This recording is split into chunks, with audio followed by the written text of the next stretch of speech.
Hello viewers. तो इस lecture में हम बात करेंगे बायोलॉजिकल क्लासिफिकेशन की। तो इस लेक्चर में हम देखेंगे दो kingdom Monera and kingdom protista. तो सबसे पहले क्लासिफिकेशन करने वाले जो फर्स्ट पर्सन थे वो थे एरिस्टोटल। ठीक है, तो एरिस्टोटल ने बहुत सिंपल मॉर्फोलॉजिकल कैरेक्टर्स पे डिफाइन किया था, क्लासिफाई किया था। Classify the plants into herbs, shrubs and trees. तो एरिस्टोटल ने जो क्लासिफिकेशन किया था वो प्लांट्स को हर्ब, श्रब और ट्री में क्लासिफाई किया था, और एनिमल्स को इस बेसिस पे क्लासिफाई किया था कि उनमें ब्लड प्रेजेंट है या एब्सेंट है। ओके, और फिर सेकंड टू किंगडम क्लासिफिकेशन दिया था लिनियस ने। लिनियस ने हमें टू किंगडम क्लासिफिकेशन दिया जिसमें उन्होंने क्लासिफाई किया प्लांटे एंड एनिमलिया, प्लांट्स को प्लांटे किंगडम में एंड एनिमल्स को एनिमल किंगडम में। तो ये चार्ट था उतना वर्चुअल नहीं था क्योंकि इसमें यूनिसेलुलर, मल्टीसेलुलर ये सब उन्होंने देखा ही नहीं। सारे जितने प्लांट से रिलेटेड लगे जो फोटोसिंथेटिक और नॉन फोटोसिंथेटिक थे वो भी प्लांट में चले गए, और एनिमल इसलिए वो इतना वो नहीं किया गया। फिर आर.एच. विटाकर ने 5 किंगडम क्लासिफिकेशन दिया 1969 में। ठीक है, आर.एच. विटाकर ने 1969 में 5 किंगडम क्लासिफिकेशन दिया, और इनके क्लासिफिकेशन के 5 बेसिस थे। इन्होंने 5 क्राइटेरिया दिया जिसके बेसिस पे उन्होंने क्लासिफाई किया किंगडम को। तो पहला बेसिस था सेल स्ट्रक्चर, दूसरा थैलस ऑर्गेनाइजेशन, तीसरा mode of nutrition, reproduction and phylogenetic relationship. Okay, तो ये 5 बेसिस पे आर.एच. विटाकर ने क्लासिफाई करा था किंगडम को, और उन्होंने 5 किंगडम को दिए। वो कौन कौन से थे? Monera, protista, fungi, Plantae and Animalia. तो सबसे पहले हम बात करते हैं मोनेरा की। एक्चुअली में ये टेबल जो हमारे एनसीईआरटी में जो टेबल दी हुई है ये बहुत इंपॉर्टेंट है। इसमें कैरेक्टर्स और किंगडम्स को क्लासिफाई किया गया है। तो एक बार इस टेबल पे देख लेते हैं। तो मोनेरा में जो होता है सेल टाइप जो होता है, ठीक है, वो जितने भी किंगडम है उसमें से जो प्रोकैरियोटिक है वो सिर्फ मोनेरा है। बाकी जो चारों किंगडम है protista, fungi, plant and Animalia वो सारे यूकैरियोट्स है। ओके, और सेल वॉल किस में प्रेजेंट होती है और किस में नहीं, इस बेसिस पे भी उन्होंने क्लासिफाई किया। मोनेरा में सेल वॉल प्रेजेंट होती है लेकिन वो बनी होती है पॉलीसैकेराइड से, पॉलीसैकेराइड्स प्लस एमिनो एसिड्स यानी कि पेप्टिडोग्लाइकन की सेल वॉल प्रेजेंट होती है मोनेरा में। और प्रोटिस्टा में प्रेजेंट हो भी सकती है, नहीं प्रेजेंट हो सकती है। असल में जो प्रोटिस्टा किंगडम है वो हमारे 5 किंगडम की डस्टबिन है, जो किसी भी किंगडम में अगर फिट नहीं आ रही है, मोनेरा के क्राइटेरिया से मैच नहीं कर रहा, फंगाई के क्राइटेरिया से मैच नहीं कर रहा, प्लांट एंड एनिमलिया के क्राइटेरिया से मैच नहीं कर रहा, तो हम उसे प्रोटिस्टा किंगडम में डाल देते हैं। तो एक तरह से ये हमारे पूरे क्लासिफिकेशन का जो है डस्टबिन के समान है हमारा किंगडम प्रोटिस्टा। तो इसमें सेल वॉल हो भी सकती है, नहीं भी हो सकती है। और फंगाई में सेल वॉल जो होती है वो काइटिन की बनी होती है, और प्लांटिन में सेल्यूलोज, और एनिमलिया में सेल वॉल जो होती है वो एब्सेंट होती है। ठीक है, और न्यूक्लियर मेम्ब्रेन इसमें नहीं प्रेजेंट होती क्योंकि ये प्रोकैरियोट्स होते हैं। बाकी सब में न्यूक्लियर मेम्ब्रेन प्रेजेंट होगी क्योंकि सारे यूकैरियोट्स हैं। और बॉडी ऑर्गेनाइजेशन मोनेरा सेलुलर होती है, प्रोटिस्टा भी सेलुलर होती है। और फंगाई, प्लांट इनमें ये सारे मल्टी सेलुलर ऑर्गेनिजम्स होते हैं जिसमें कि टिश्यू और ऑर्गन सिस्टम जो होते हैं वो एनिमलिया में पाए जाते हैं, और टिश्यू और ऑर्गन जो होते हैं वो प्लांट किंगडम में पाए जाते हैं।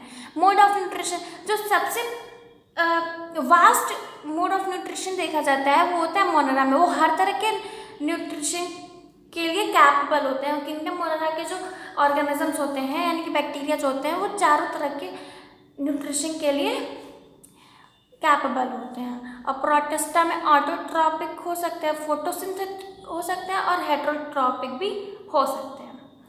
फंगाई मोस्टली सैप्रोफिटिक होते हैं, ये सैप्रोफिटिक या पैरासिटिक दोनों कह रहे हैं, इसलिए हम हेटेरोट्रॉपिक नेचर के होते हैं। ठीक, असल में फंगाई और प्लांटिक की जो दोनों जो डिवीज़न है वो इसी बेसिस पे है, क्योंकि प्लांट जो होती है वो ऑटोट्रॉपिक होती है और फंगाई हेटेरोट्रॉपिक होती है। बाकी सारे कैरेक्टर्स तो फंगाई और प्लांट के सेम ही होते हैं। एनिमेलिया की बात करते हैं तो वो हेटेरोट्रॉपिक होते हैं, कुछ जो होते हैं वो होलोजोइक सैप्रोफिटिक भी होते हैं। ठीक, तो अब आप बात करते हैं किंगडम मोनेरा की।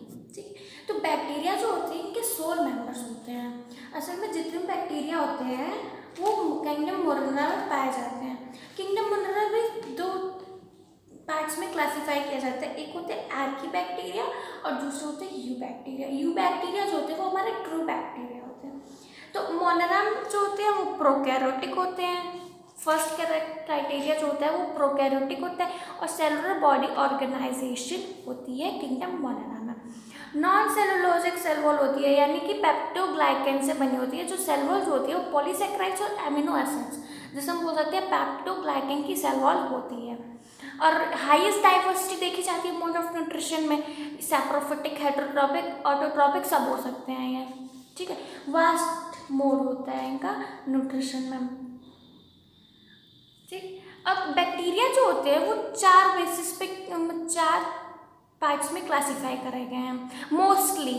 असल में कॉकस जो होती है, कॉकस स्फेरिकल शेप के अगर बैक्टीरिया होते हैं तो वो कॉकस कहलाते हैं। और जो बैसिलस बैक्टीरिया होते हैं रॉड शेप, जैसे हमारे कर्ड के बैक्टीरिया लैक्टोबैसिलस बैक्टीरिया होते हैं। लैक्टो मतलब मिल्क और bacillus milk means milk protein lactose. ठीक है, और बैसिलस रॉड शेप, क्योंकि उनकी जो बैक्टीरिया लैक्टोबैसिलस बैक्टीरिया होते हैं वो रॉड शेप के होते हैं, इसलिए लैक्टोबैसिलस उनके नाम में, उनके डेफिनेशन उनकी बताई जाती है। विब्रियो जो होते हैं वो कॉमा शेप के होते हैं, जैसे विब्रियो कॉलरे वो कॉमा शेप के होते हैं, और स्पायरलम स्पायरल। ओके, और हम एनसीईआरटी का डायग्राम भी देख सकते हैं, कोकाई बैक्टीरिया, बैसिलाई, स्पायरलिया, विब्रियो। ठीक है, और स्ट्रेप्टोकोकस जो होते हैं वो एक ग्रुप होता है, और स्टेफोलेक मतलब ग्रुप नहीं होता, असल में कह सकते हैं जो एक सेकंड, जैसे अगर कोई बैक्टीरिया इस तरह से ग्रुपिंग में है, ये होती है स्ट्रेप्टोकोकस। अगर ऐसी ग्रुपिंग में है, वास्ट ग्रुपिंग में है, सर्कुलर, ओके, इसको बोलते हैं स्ट्रेप्टोफाइलस। तो मोनेरा जो होती है दो पार्ट्स में क्लासिफाई करी गई है, Archie bacteria and you bacteria. Archie bacteria primitive type के होते हैं और इनमें जो होते हैं ना ये हार्श हैबिटेट को भी सरवाइव कर सकते हैं, जैसे बहुत सॉल्टी एरिया हो या फिर हॉट स्प्रिंग्स हो, मार्शी एरिया, ये हर तरह के सिचुएशन में हैबिटेट में ये सरवाइव कर सकते हैं।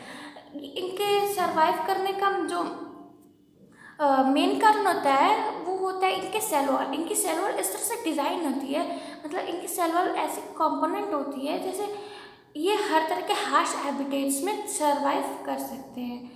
तो जो सॉल्टी एरिया में जो बैक्टीरिया पाए जाते हैं उन्हें बोलते हैं हैलोफाइल्स, जो हॉट स्प्रिंग्स में पाए जाते हैं उन्हें बोलते हैं थर्मो एसिडोफाइल्स, और जो मार्शी एरिया में पाए जाते हैं जैसे कि जो हमारे रूमिनेंट एनिमल्स होते हैं उनके गट पे जो पाए जाते हैं वो होते हैं मिथेनोजेंस। ओके, जो बायो हमारी एनसीईआरटी में दी हुई है, जैसे जो बायोगैस के प्रोडक्शन के लिए इम्पॉर्टेंट होते हैं मिथेनोजेंस, मीथेन प्रोडक्शन के लिए इम्पॉर्टेंट होते हैं। आर्की बैक्टीरिया मैंने बताया कि वो सेल वॉल से डिफर करते हैं, इनकी सेल वॉल ही रिस्पॉन्सिबल होती है जो ये एक्सट्रीम कंडीशंस में सर्वाइव कर सकते हैं। और जो यू बैक्टीरिया होती है ये ट्रू बैक्टीरिया होते हैं और इनके जो सेल वॉल होती है वो रिजिड सेल वॉल होती है। अगर ये मोटाइल होते हैं मतलब इसमें फ्लैजलम प्रेजेंट है, या फिर ये कहेंगे फ्लैजलम प्रेजेंट है that's why they are motile, और if absent they are non motile. और इनका जो हमारा जो मेन क्लासिफिकेशन आता है वो आता है साइनोबैक्टीरिया। इनके मेन यू बैक्टीरिया जो कहलाते हैं वो होते हैं साइनोबैक्टीरिया। ये ब्लू ग्रीन एल्गी होती है, ठीक है, और इसमें जो होती है क्लोरोफिल ए प्रेजेंट होती है, ऑटोट्रॉपिक होते हैं ये, ओके, और फ्रेश वाटर, मराइन वाटर और लैंड रेस्टेंट ये हर जगह प्रेजेंट हो सकते हैं साइनोबैक्टीरिया, ओके। और कई जगह देखा गया पत्थर इनमें जो होती है ना गिलाटिनस शीट होती है, वो बहुत चिपचिपी सी होती है, और कई जगह अगर यहाँ पे एल्गी होती जो पत्थर साइड में पानी के साइड में जो हमारे बैंक पे रिवर बैंक पे कुछ पत्थर प्रेजेंट होते हैं और वो कभी कभार बहुत फिसलते हैं, ठीक है। तो उस जगह इसीलिए उस जगह पर बोला जाता है जहाँ पे पानी हो वहाँ पे नहीं जाना चाहिए, क्योंकि वहाँ पे एल्गी प्रेजेंट हो सकती है। और एल्गी के ऊपर जो होती है वो गिलाटिनस शीट होती है, जिसकी वजह से वो बहुत चिपचिपी सी हो जाती है, बहुत स्टिकी हो जाती है, फिसलती है। ओके, ऐसे अब जहाँ पे जिस रिवर में या फिर जिस भी वाटर बॉडी में अगर बहुत सारे ब्लू ग्रीन एल्गी प्रेजेंट है तो वो जो होते हैं एल्गल ब्लूम, जिन्हें एल्गल ब्लूम कहा जाता है, ये ज़्यादा ब्लूम्स फॉर्म करते हैं, जिसकी वजह से जो हमारे जो उस बॉडी के अदर एनिमल्स या अदर ऑर्गेनिजम्स होते हैं वो डिस्ट्रॉय हो जाते हैं because of lack of oxygen, क्योंकि ये सारे ऑक्सीजन तो ये एब्जॉर्ब कर रहा होता है। ओके,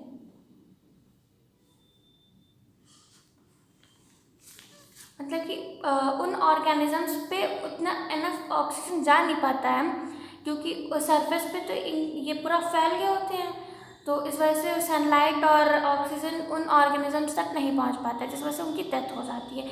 और उस केस में बोलते हैं हम एल्गल ब्लूम्स, ठीक है।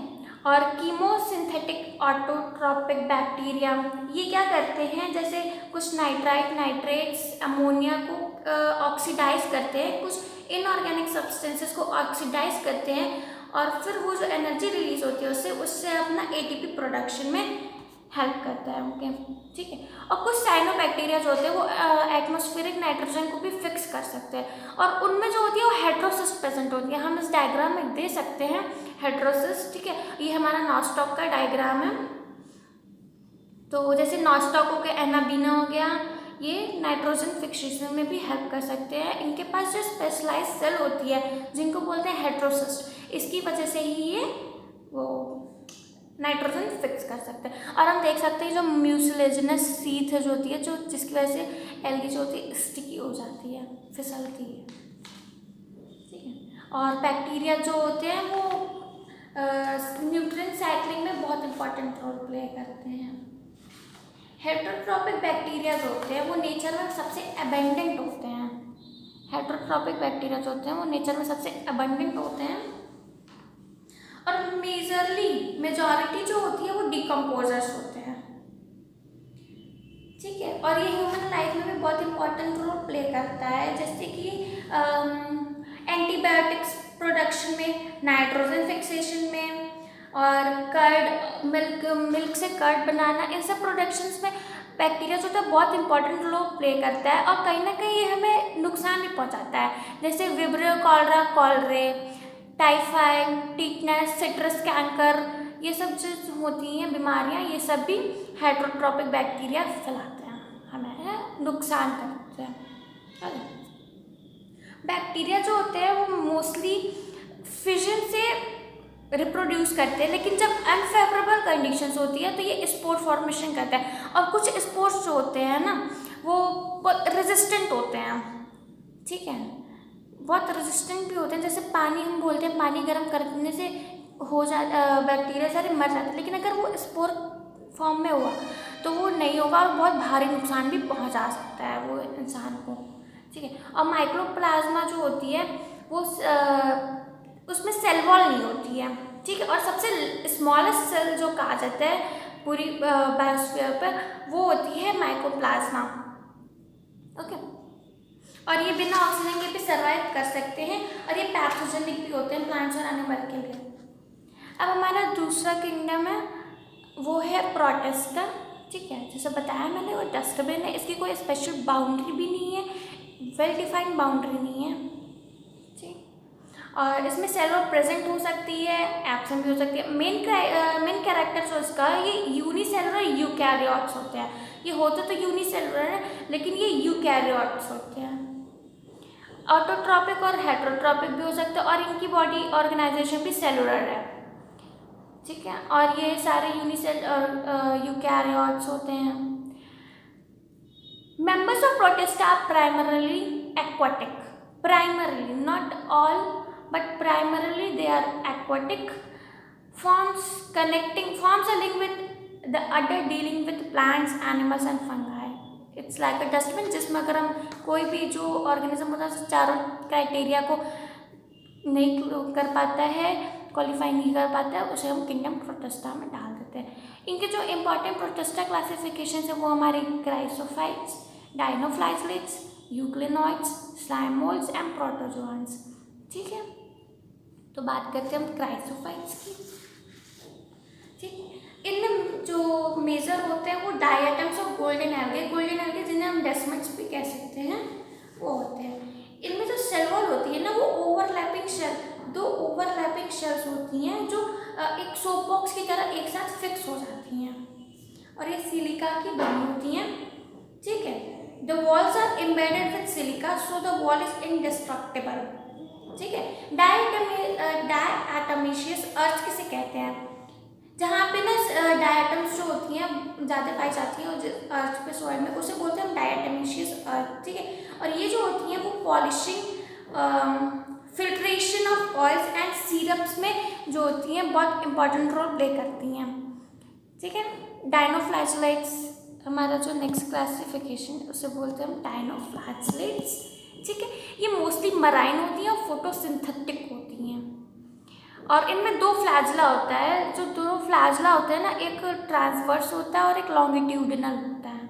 जो असल में तो दिखाई एक ही पड़ता है, एक छोटा सा होता है। ठीक, तो मोस्ट ऑफ द केसेस में वो दिखाई नहीं देता है, लेकिन ये होते हैं डायनोफ्लैजला क्योंकि इनमें दो फ्लैजला प्रेजेंट होती हैं और इनकी जो सेल वॉल होती है वो स्टिफ सेलुलोज प्लेट होती है। ओके, और जो हमारा जो रेड डायनोफ्लैजलेट होता है, जैसे कि गॉर्नियोलैक्स जिनको बोलते हैं हम, ये हमारे सी में रेड टाइप्स के लिए रिस्पॉन्सिबल होती हैं। जो हमारा सी होता है एकदम रेड अपीयर होने लगता है और इनमें से टॉक्सिन भी रिलीज होता है जो कि बहुत सारे मराइन एनिमल्स और फिशेस को मार सकता है। ठीक है, अब हम बात करते हैं यूक्लिनॉइड्स की। हमारा जो नेक्स्ट क्लासिफिकेशन है वो है यूक्लिनॉइड। इनमें जो होती है ना सेल वॉल नहीं होती है, लेकिन इनकी सेल वॉल की जगह पे होती है पैलिकल, एक प्रोटीन रिच लेयर होती है, पैलिकल बोलते हैं।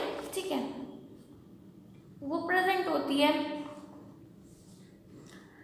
इनमें भी दो फ्लैजला होते हैं, एक बड़ा होता है एक छोटा होता है, इसलिए इन्हें हम बोलते हैं हेट्रोकॉन्ड फ्लैजला। एक बड़ा होता है एक छोटा होता है, इसलिए हम इसे हेट्रोकॉन्ड फ्लैजला बोलते हैं। यूक्लिनॉइड्स में दो फ्लैजला प्रेजेंट होती है। ठीक है, और ये अगर सनलाइट प्रेजेंट हुआ तो वो फोटोसिंथेटिक होगी, वरना तो वो हेट्रोट्रॉपिक नेचर पे दूसरे एनिमल्स को खा जाएंगे ये, सनलाइट प्रेजेंट नहीं होगी तो।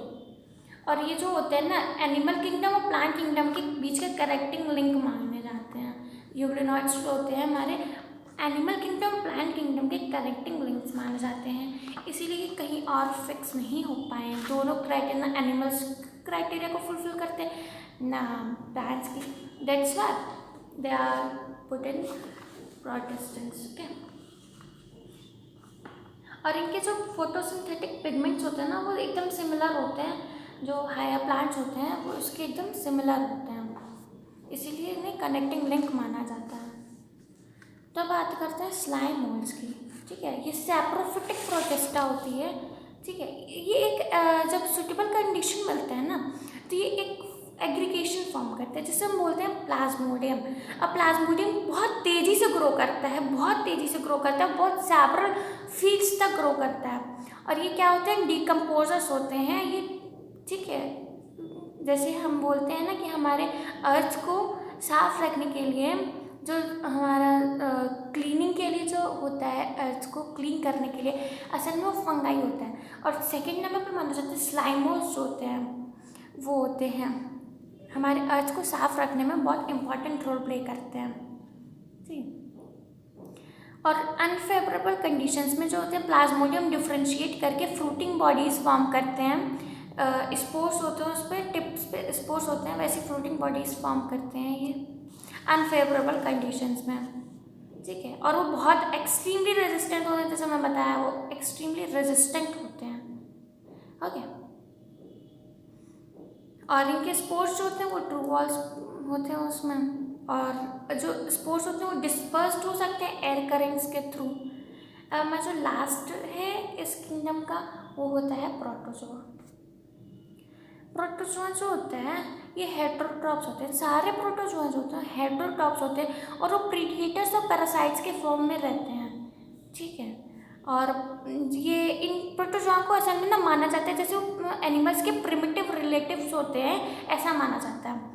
तो पहला जो प्रोटोजोआ होता है वो होता है अमीबॉइड प्रोटोजोआ, हमारी इसमें दिया हुआ है, एनसीईआरटी में भी लिखा हुआ है अमीबॉइड प्रोटोजोआ। ये जो होते हैं इनके पास स्यूडोपोडिया होते हैं जिसकी वजह से ये फूड कैप्चर करते हैं।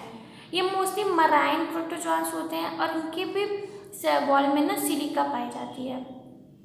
एग्जाम्पल होता है एंटामीबा, और एंटामीबा जो होता है एक पैरासिटिक नेचर का होता है, ठीक है। दूसरा बात करते हैं फ्लैजेलेटेड प्रोटोजोआ की। तो फ्लैजेलेटेड प्रोटोजोआ जो होते हैं वो पैरासाइट भी हो सकते हैं और फ्री लिविंग भी हो सकते हैं। इनमें फ्लैजेला पाए जाते हैं, that's why they are known as flagellated protozoa. और ये जो होते हैं डिजीज कॉज करते हैं जिसका नाम है स्लीपिंग सिकनेस, ठीक है। तो जो स्लीपिंग सिकनेस डिजीज होती है वो एक ट्रिपनोसोमा एक फ्लैजेलेटेड प्रोटोजोआ है जिसकी वजह से होता है। तीसरा नंबर है सिलिएटेड प्रोटोजोआ, ठीक है। ये सिलिएटेड प्रोटोजोआ है, that's why they are actively moving organism, क्योंकि इनमें सीलिया पाई जाती है, बहुत सारी सीलिया पाई जाती है, that's why they are moving, okay, actively moving. और इनके दे हैव अ कैविटी, इनके में कैविटी होती है जिसे गलत बोलते हैं और वो सेल सरफेस के आउटसाइड की ओपन होती है, ओके। और जो हमारा सिलिएटेड प्रोटोजोआ है उसका एग्जाम्पल है पैरामीशियम। अब लास्ट है हमारा स्पोरोजोन्स। जो स्पोरोजोन्स होते हैं वो ना इन्फेक्शियस स्पोर लाइक स्टेज होते हैं, इनकी लाइफ साइकिल में होती है। हाँ, जैसे मलेरिया में स्पोर होते हैं ना, स्पोरोजोन्स होते हैं। सबसे मलेरिया पैरासाइट जो होती है प्लाज्मोडियम, वो एक इसका बेस्ट एग्जाम्पल है स्पोरोजोआ का। सबसे नोटोरियस हमारी एनसीईआरटी में लिखा है, द मोस्ट नोटोरियस प्लाज्मोडियम, ठीक है, the most notorious is Plasmodium malaria parasite, ठीक है। तो नेक्स्ट लेक्चर में बात करेंगे आगे किंगडम फंगाई की, and the rest of the other portion we will see, okay. Thank you.